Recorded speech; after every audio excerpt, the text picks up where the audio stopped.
Hello children, welcome to असा education. आज हम कर रहे हैं chapter the Indian constitution, political science book, grade 8 से। ये जो हमारा चैप्टर है इसमें हम शुरुआत करते हैं फुटबॉल से, एक ऐसा गेम जिसके बारे में आपने सुन रखा है और इवन खेला भी होगा। जिस तरीके से इसका नाम है उससे पता चलता है कि ये जो गेम है इसको प्लेयर्स जो है वो अपने पैरों से खेलते हैं। जो रूल्स है फुटबॉल के उनके अनुसार बॉल अगर किसी भी प्लेयर के आर्म को टच कर जाती है, अगर गोलकीपर को छोड़ दें तो उसे फाउल माना जाता है। तो अगर प्लेयर्स जो हैं फुटबॉल को हाथ में लेकर घूमने लग जाएं या उनको पास करने लग जाएं तो फिर ये गेम जो है फुटबॉल नहीं रह जाएगा। उसी तरीके से और गेम्स में भी, जैसे हॉकी है, क्रिकेट है, हर एक के अपने कुछ नियम है जिसके अनुसार उस गेम को खेला जाता है।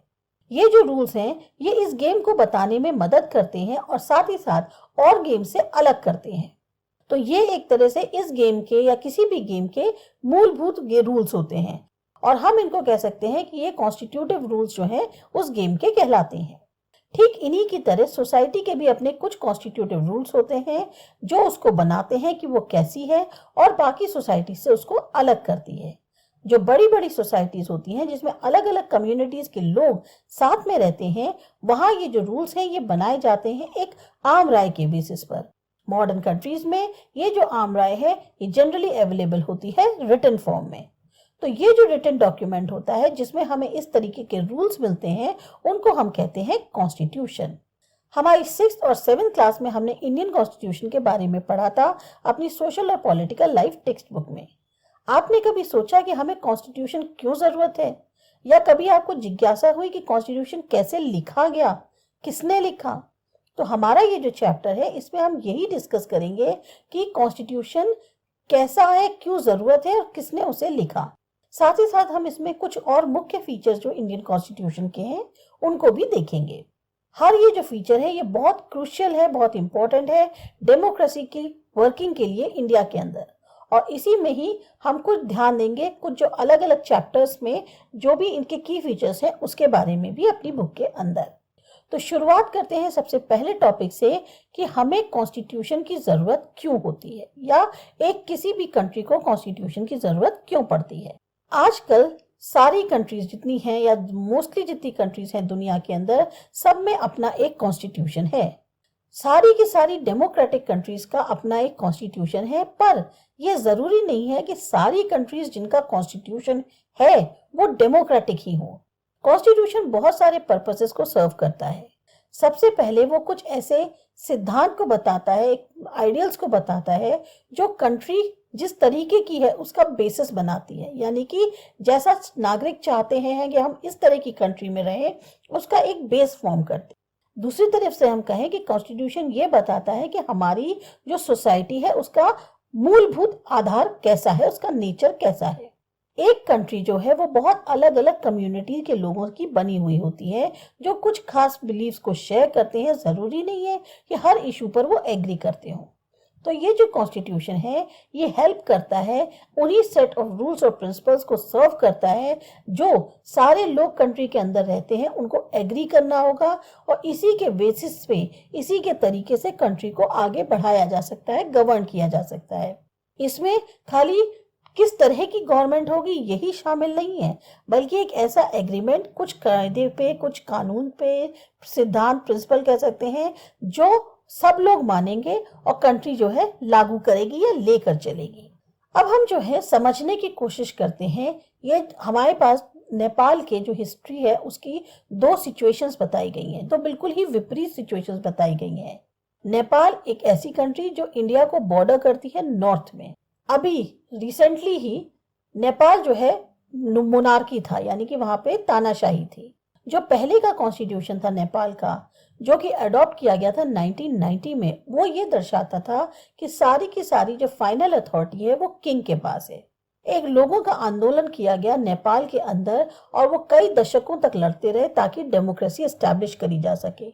और फाइनली 2006 में उनको सफलता हासिल हुई जब सारी जो पावर्स थी किंग की वो खत्म कर दी गई। अब लोगों को जो है एक नया संविधान लिखना था ताकि जो नेपाल है वो एक डेमोक्रेसी बन सके।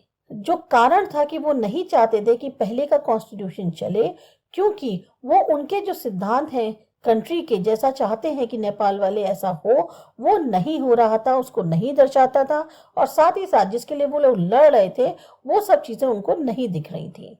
जैसा कि फुटबॉल के गेम में होता है, अगर जो कॉन्स्टिट्यूटिव रूल्स हैं अगर उसमें हम चेंज कर दें तो पूरा गेम बदल जाएगा।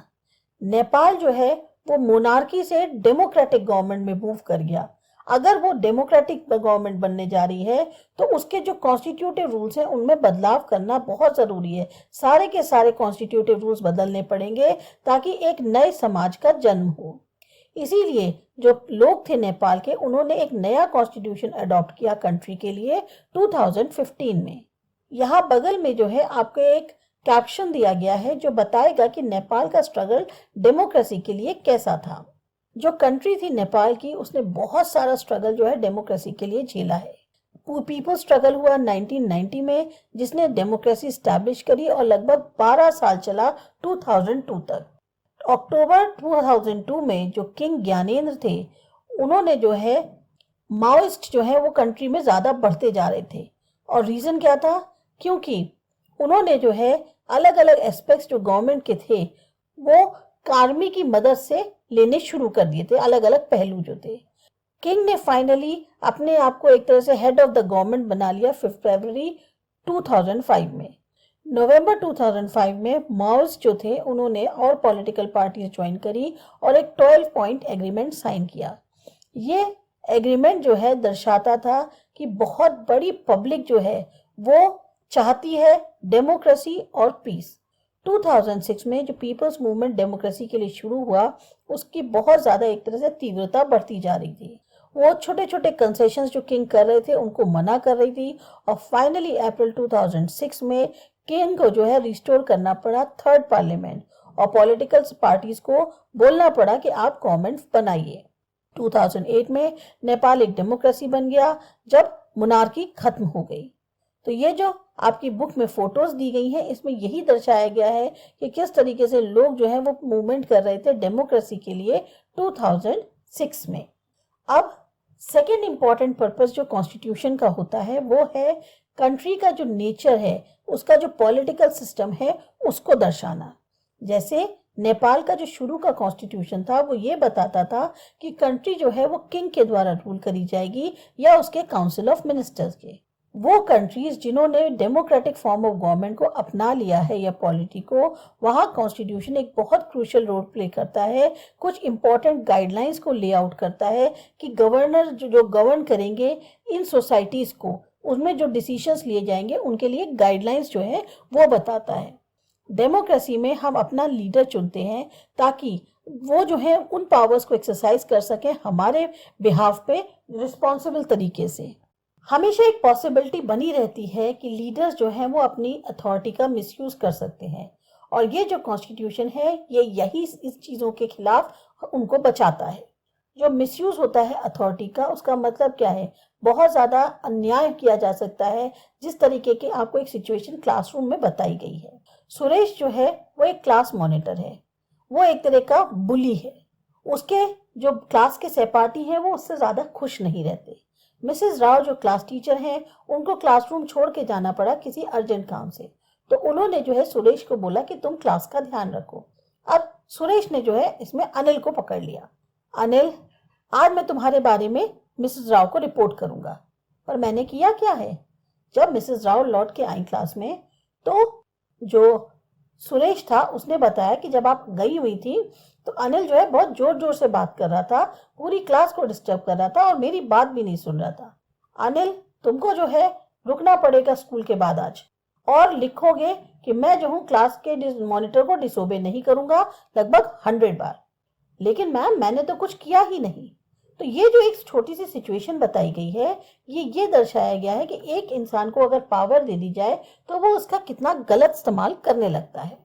डेमोक्रेटिक सोसाइटीज में कॉन्स्टिट्यूशन जो है वो कुछ रूल्स बनाता है जो ये इनके मिसयूज ना हो अथॉरिटी का, उसके खिलाफ उसको एक तरह से प्रोटेक्शन करता है। अगर हमारे पॉलिटिकल लीडर्स को अथॉरिटी दे दी जाए, वो उसका मिसयूज करें, तो कौन हमें बचा रहा है? यही कॉन्स्टिट्यूशन के जो रूल्स हैं वो बचाते हैं।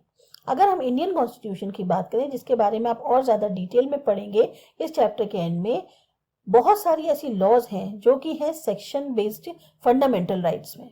अगर आपको याद हो एक चैप्टर तो उसमें दलित राइटर ओम प्रकाश वाल्मीकि का एक्सपीरियंस हुआ था स्कूल के अंदर, जब उनकी मतलब 7th क्लास की जो बुक होगी उसमें आपने पढ़ा था।